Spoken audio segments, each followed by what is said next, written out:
Everyone, welcome in look and learn classes. आज हम पढ़ने वाले हैं क्लास 9 फिजिक्स का चैप्टर 12 जिसका नाम है साउंड।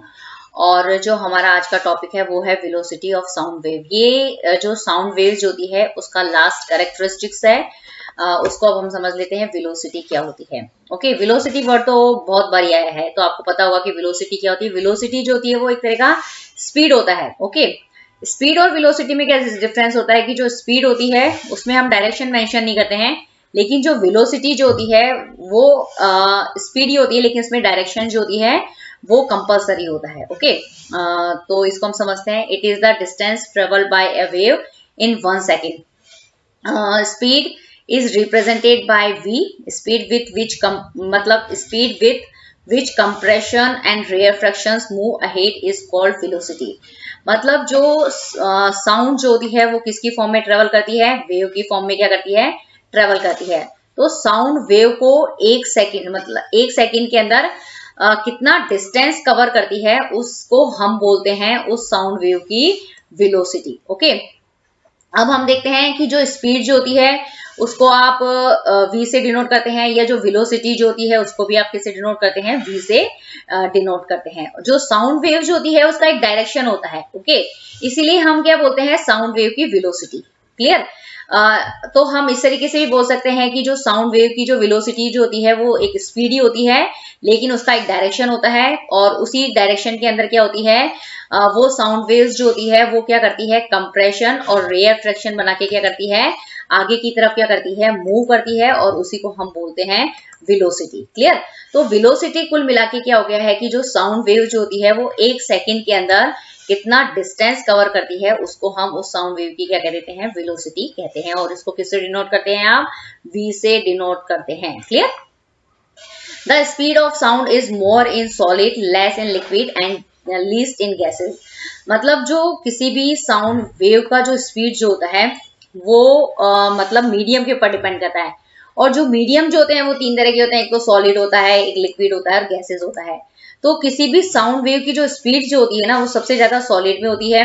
ओके, फिर लिक्विड में उससे कम होती है, और गैसेस में जो होती है वो सबसे कम होती है। इस पॉइंट को हम अभी अच्छे से डिटेल से समझेंगे। क्लियर?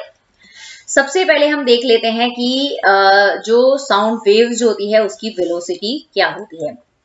सबसे पहले ये मैंने बताया कि साउंड वेव की वेलोसिटी क्या होता है। मतलब वेलोसिटी निकालने के लिए आपको क्या चाहिए होता है? डिस्टेंस चाहिए होता है। ओके, डिस्टेंस जो होती है किसी भी साउंड वेव का उसको हम किससे डिनोट करते हैं? वेवलेंथ से डिनोट करते हैं। उसको हम क्या बोलते हैं? लैम्डा बोलते हैं। और उसका जो सिंबल होता है वो इस तरीके से होता है। इसको आप उल्टे वाई से इसको क्या करते हैं? रिप्रेजेंट करते हैं। क्लियर?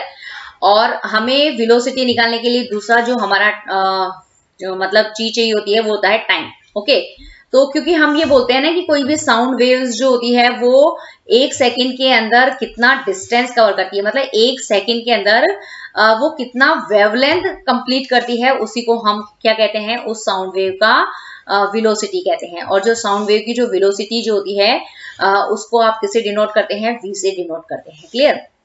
तो यहाँ पे यही बताया गया है कि कोई मतलब ये साउंड वेव है जिसका वेवलेंथ कितना है? मतलब y है। ओके, और वो मतलब क्या कर रही है? इतने t टाइम के अंदर क्या करती है? आगे की तरफ क्या होती है? प्रोपोगेट होती है। और उसकी फ्रीक्वेंसी कितनी है?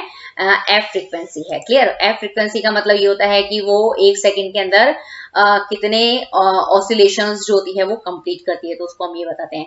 तो कुल मिला के आपको जो यहाँ पे ये बताया गया है कि किसी भी साउंड वेव की जो वेलोसिटी जो होती है उसको आप v से लिखेंगे, और जो v निकालना है आपको वो किस किस के ऊपर डिपेंड करता है? एक तो उसका वेवलेंथ कितना है, और वो उसको वेवलेंथ को कंप्लीट करने के अंदर कितना टाइम वो लेती है वो उसके ऊपर डिपेंड करता है। 2 फैक्टर के ऊपर डिपेंड करता है। क्लियर?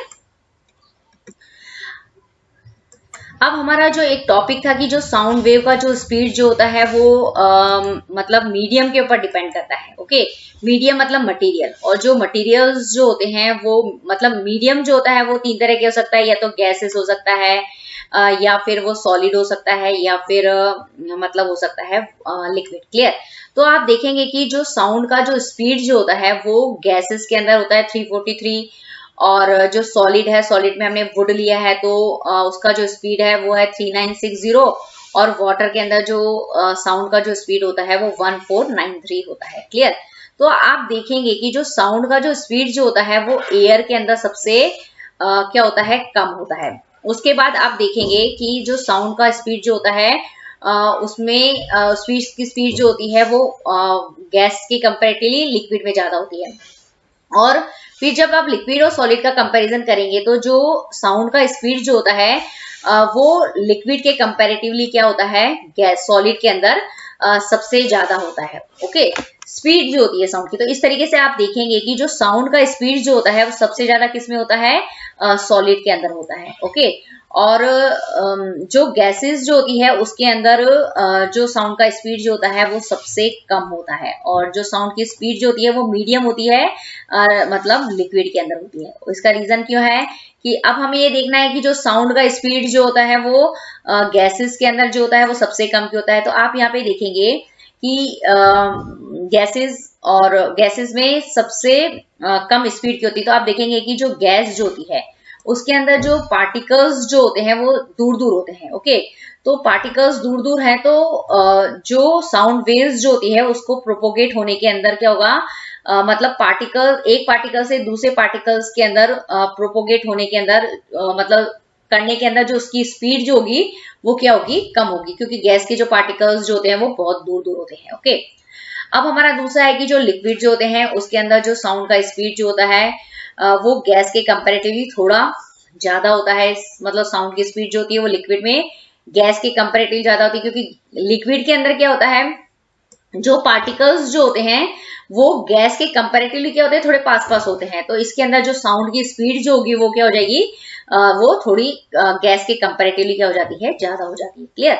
अब जब हम सॉलिड की बात करते हैं तो हम देखते हैं कि सॉलिड के अंदर जो साउंड वेव्स जो ट्रेवल करती है उसका स्पीड जो होता है वो सबसे ज्यादा होता है। क्यों?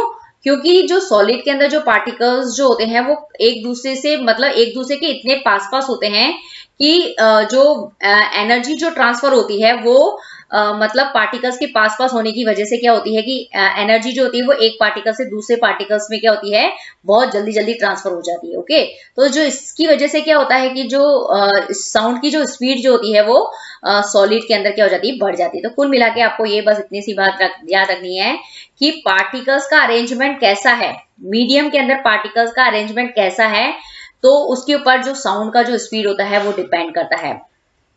सॉलिड के अंदर की साउंड वेव की स्पीड सबसे ज्यादा इसलिए ज्यादा होती है कि जो पार्टिकल्स जो होते हैं वो सबसे मतलब क्या होते हैं, एक दूसरे के बहुत पास पास होते हैं। ओके, फिर आती है लिक्विड की बारी। तो लिक्विड के अंदर क्या होते हैं, जो पार्टिकल्स जो होते हैं वो थोड़े सॉलिड के कंपैरेटिवली थोड़े दूर दूर होते हैं। तो साउंड वेव का जो स्पीड जो होता है वो सॉलिड के कंपैरेटिवली क्या हो जाता है, थोड़ा कम हो जाता है। ओके, जब हम गैसेस के बारे में बात करते हैं तो गैसेस के अंदर जो मीडियम के जो पार्टिकल्स जो होते हैं या गैसेस के जो पार्टिकल्स होते हैं वो इतने दूर दूर होते हैं कि मतलब जो स्पीड जो होती है साउंड की वो क्या हो जाती है, मतलब कम हो जाती है। तो सबसे जो साउंड की जो स्पीड जो होती होगी स्पीड जो होती है वो गैसेस के अंदर क्या होती है, सबसे कम होती है। तो बस ये पार्टिकल्स का अरेंजमेंट के बेस के ऊपर साउंड वेव की जो होती है स्पीड जो होती है वो डिपेंड करती है। क्लियर।